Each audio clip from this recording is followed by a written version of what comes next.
It's interesting for me because my family's been in Barnstable since before it was a town. We moved here, my family moved here in 1632. So we've been here for all of that time. And our family is all over the place in this town, particularly the Barnstable Village. My grandfather's house is right there on the corner of Millway and 6A. And there are other people that live across the street, and you go up and down the street, and there's Crocker Tavern. My family's in the Lothrop Bible in the Sturgis Library. So for me, it's always here every day. I go by at least some part of my family's legacy here in this town every day. But I am looking forward to the 375th. I think it's going to be a great time.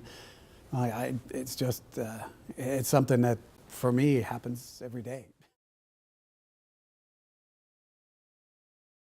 Yeah, it did. The firstborn of every generation on my side of the family gets their name, like I said, into the Lothrop Bible. So I'm there. My father is there. His uncle is there, and it goes back, and it goes back, and it goes back. And my nephew is in it when he was born. So it's just a great legacy.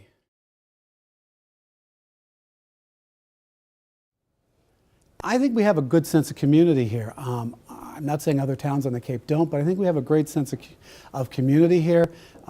We have 7 villages.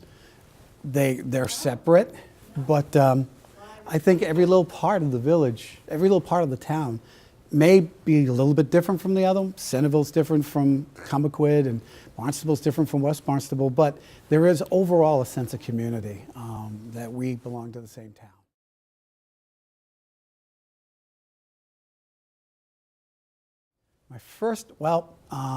I started mowing lawns in West Barnstable when I grew up in West Barnstable.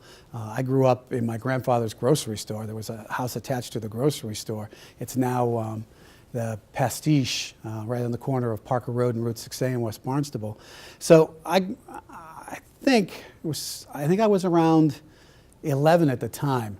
My father, who had in the summertime a lawn mowing business, he gave me a couple of lawns to do.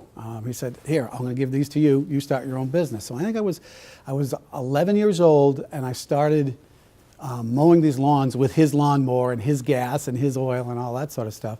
But by the time I was 12 or 13, I was buying my own lawnmowers and buying my own gas and all that, and had a business of about 12 clients, which I maintained throughout the summer.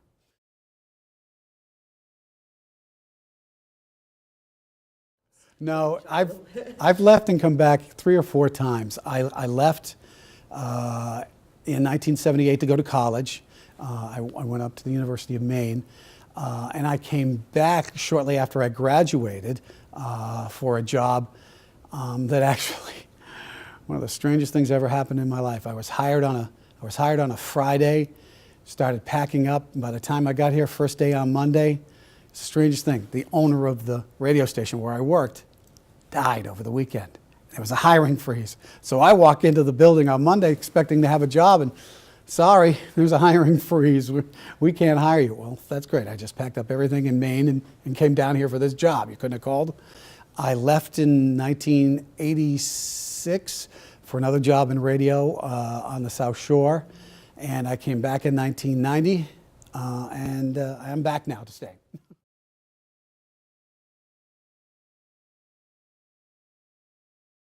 My favorite place in Barnstable, probably Sandy Neck Beach, because my wife and I and friends go out there throughout the summer.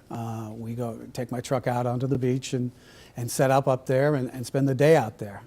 It's great. I absolutely love it. We're looking at maybe buying a recreational vehicle so that we can stay out there over the weekends. We have some major problems, challenges, not problems, but we have some major challenges.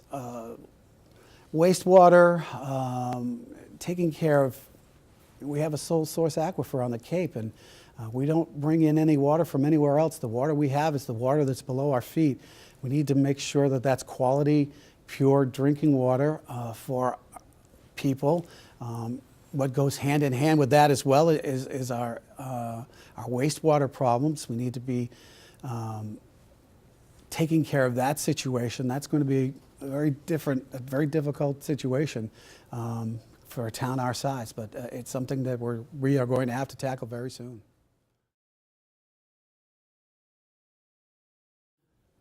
I have to say, getting elected, election night, and back in November.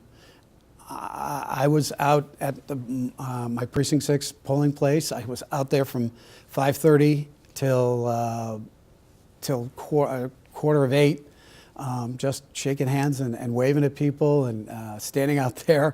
And many times I would call my people and say, "Am I going to do this? Am I going to make it?" I was very scared. They kept saying, "Yeah, things look pretty good. Things look pretty good."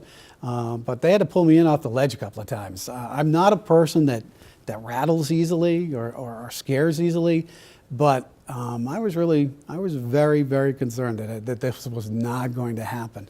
And based on when I ran unsuccessfully for state rep in 2006, I know the feeling when you lose. And when they announced that I had won, I said, well, now I've lost and I've won, and winning is better. So that was probably the most exciting time. I have to say a close second, though, because I'll get in big trouble, is the day I married my wife. All right, so yeah, probably those two right neck and neck.